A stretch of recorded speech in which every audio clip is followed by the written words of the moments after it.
बच्चों, menstrual cycle biology का एक ऐसा टॉपिक है जिससे हर साल नीट में क्वेश्चंस रिपीट होते हैं।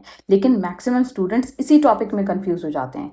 कौन सा हार्मोन किस फेज में रिलीज हो रहा है, एफएसएच कब काम करता है, एलएच सर्ज क्या होता है, ईस्ट्रोजन और प्रोजेस्टेरॉन का एग्जैक्ट फंक्शन क्या है और इन सब हार्मोन्स की वजह से मेंस्ट्रुअल साइकिल कैसे चलती है।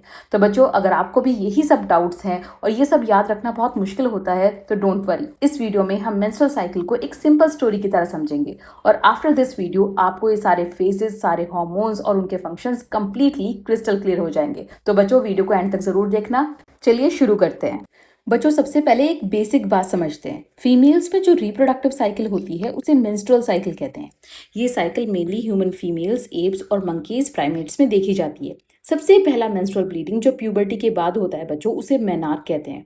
और जब मेंस्ट्रुएशन स्टॉप होते हैं तो उसको मेनोपॉज कहते हैं। ये at the age of 45 to 50 होता है। बच्चों, अब एक और important NCERT definition. One menstruation के फर्स्ट डे से लेकर नेक्स्ट मेंस्ट्रुएशन के फर्स्ट डे तक जो पूरा सीक्वेंस ऑफ इवेंट होता है उसे मेंस्ट्रुअल साइकिल कहते हैं। सिंपल शब्दों में कहें कि पीरियड के फर्स्ट डे से लेकर अगले पीरियड के फर्स्ट डे तक का सफर ही मेंस्ट्रुअल साइकिल है। बच्चों, एक इंपॉर्टेंट नीड पॉइंट हमेशा याद रखना कि हर एक मेंस्ट्रुअल साइकिल में जनरली सिर्फ एक ओवम रिलीज होता है, इसलिए याद रखना one cycle is equal to one ovum. अब क्वेश्चन आता है, ये पूरा साइकिल कंट्रोल कौन करता है? इस साइकिल को कंट्रोल करने के लिए 4 मेजर हार्मोन्स आते हैं, that is FSH, LH, oestrogen and progesterone. और अगर प्रेगनेंसी हो जाए तो एक और फिफ्थ हार्मोन भी इंपॉर्टेंट हो जाता है, विच इज एचसीजी। अब पूरी स्टोरी शुरू करते हैं। बच्चों, अब देखते हैं इसका स्टेप 1। साइकिल कितने दिन का होता है? नॉर्मली 28 डेज का साइकिल होता है। डे 1 पर मेंस्ट्रुएशन होता है, डे 14 पर ओव्यूलेशन होता है, डे 28 पर साइकिल एंड हो जाती है। इसका एक सिंपल निमोनिक भी आप याद रख सकते हैं। 1 पर पीरियड, 14 पर एग एंड 28 पर साइकिल एंड हो जाएगी। बच्चों, अब देखते हैं फर्स्ट फेज, जिसको मेंस्ट्रुअल फेज या फिर first phase of menstrual cycle भी बोलते हैं। ये डे 1 to 5 तक चलता है। तो बच्चों, अगर प्रेगनेंसी नहीं हुई तो कॉर्पस लूटियम डीजनरेट हो जाता है। इसी वजह से प्रोजेस्टेरॉन और ईस्ट्रोजन दोनों का लेवल गिर जाता है। हार्मोन्स कम होते ही यूट्रस की इनर लाइनिंग यानी एंडोमेट्रियम ब्रेक डाउन होने लगती है। ये लाइन ब्लड के साथ बॉडी से बाहर निकल जाती है। बच्चों, इसी प्रोसेस को हम कहते हैं मेंस्ट्रुएशन। अब बॉडी सोचती है नई साइकिल शुरू करनी चाहिए, इसलिए पिट्यूटरी ग्लैंड रिलीज करेगा एफएसएच। बच्चों, एफएसएच क्या होता है? Follicle stimulating hormone. FSH ovary में न्यू फॉलिकल्स को ग्रो करेगा।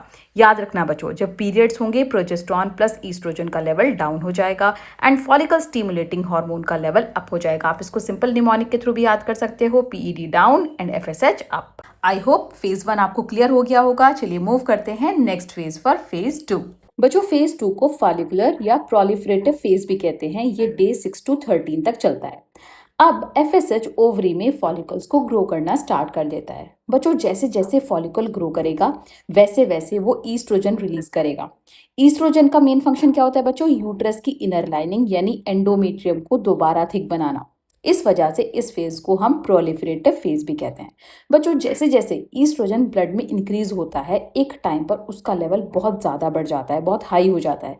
ये high oestrogen anterior pituitary gland को स्टिमुलेट करता है, जिससे पिट्यूटरी सडनली बहुत ज़्यादा एलएच रिलीज करता है। और इस सडन इंक्रीज को बच्चों हम कहते हैं एलएच सर्ज। तो बच्चों, ये sudden LH surge mature graafian follicle से ओवम को रिलीज करता है। तो high oestrogen, LH surge and ovulation. बच्चों, अब देखते हैं फेज 3, जिसे कहते हैं ओव्यूलेशन। ये डे 14 पर होता है।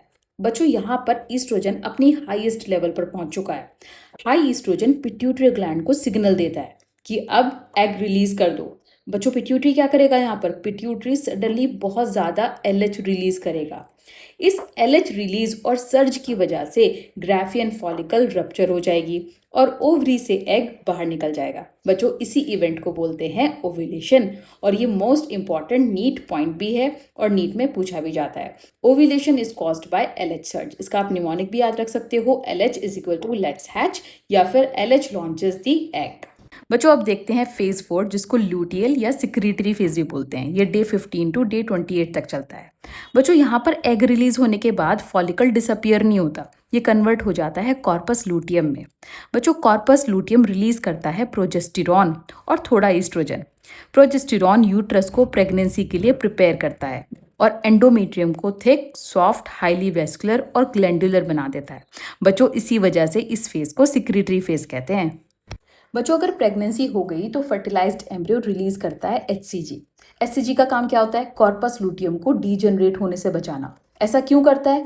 क्योंकि कॉर्पस ल्यूटियम कंटिन्यूअसली प्रोजेस्टेरॉन बनाता रहता है, इसलिए यूट्रस की लाइनिंग मेंटेन रहती है और पीरियड्स नहीं आते। बच्चों, अगर प्रेगनेंसी नहीं हुई तो क्या होगा? कॉर्पस लूटियम डीजनरेट हो जाएगा, प्रोजेस्टेरॉन और ईस्ट्रोजन का लेवल भी डाउन हो जाएगा, एंडोमेट्रियम ब्रेक डाउन हो जाएगी और फिर डे 1 से न्यू मेंस्ट्रुअल साइकिल बिगिन हो जाएगी। दैट मीन मेंस्ट्रुएशन स्टार्ट हो जाएगा। बच्चों, आपने इतने सारे हार्मोन्स मेंस्ट्रुअल साइकिल में पढ़ तो लिए हैं, बट इनको याद करने की इजीएस्ट ट्रिक क्या है? चलिए एक सिंपल निमोनिक के थ्रू उसको समझते हैं। FSH follicle start hormone. बच्चों, ये याद रखो, एफएसएच का काम है फॉलिकल की ग्रोथ को स्टार्ट करना। LH launch hormone. ये एलएच एग को लॉन्च यानी रिलीज करता है, इसलिए बच्चों LH surge causes ovulation. Oestrogen endometrium builder. Oestrogen uterus की एंडोमेट्रियम यानी इनर लाइनिंग को बिल्ड और थिकन करता है। बच्चों, प्रोजेस्टेरॉन का क्या काम है? Pregnancy protector. प्रोजेस्टेरॉन यूट्रस को प्रेगनेंसी के लिए प्रिपेयर करता है और प्रेगनेंसी को मेंटेन करने में भी हेल्प करता है। एचसीजी का काम है होल्ड्स कॉर्पस ल्यूटियम हार्मोन, यानी अगर प्रेगनेंसी हो जाए तो एचसीजी कॉर्पस ल्यूटियम को बचाएगा, जिससे प्रोजेस्टेरॉन बनता रहे। बच्चों, आप फेज याद रखते हैं एक सिंपल सेंटेंस से। Man finds ovary lucky. M for menstrual phase, F for follicular phase, O for ovulation and L for luteal phase। बस सेंटेंस याद रखना, मैन फाइंड्स ओवरी लकी, और सारे फेसेस कभी नहीं भूलोगे। बच्चों, अब हार्मोन्स के सीक्वेंस को भी याद कर लेते हैं। FELP। F is equal to FSH, E is equal to oestrogen, L is equal to LH and P is equal to progesterone. बच्चों, इसको एक स्टोरी की तरह याद रखो। FSH फॉलिकल को ग्रो करेगा, फॉलिकल ईस्ट्रोजन बनाएगा, हाई ईस्ट्रोजन से LH सर्ज होगा और LH एग रिलीज कराता है। कॉर्पस लूटियम प्रोजेस्टेरॉन रिलीज करता है। बस FELP याद रखो, पूरा हार्मोन सीक्वेंस ऑटोमेटिकली याद आ जाएगा।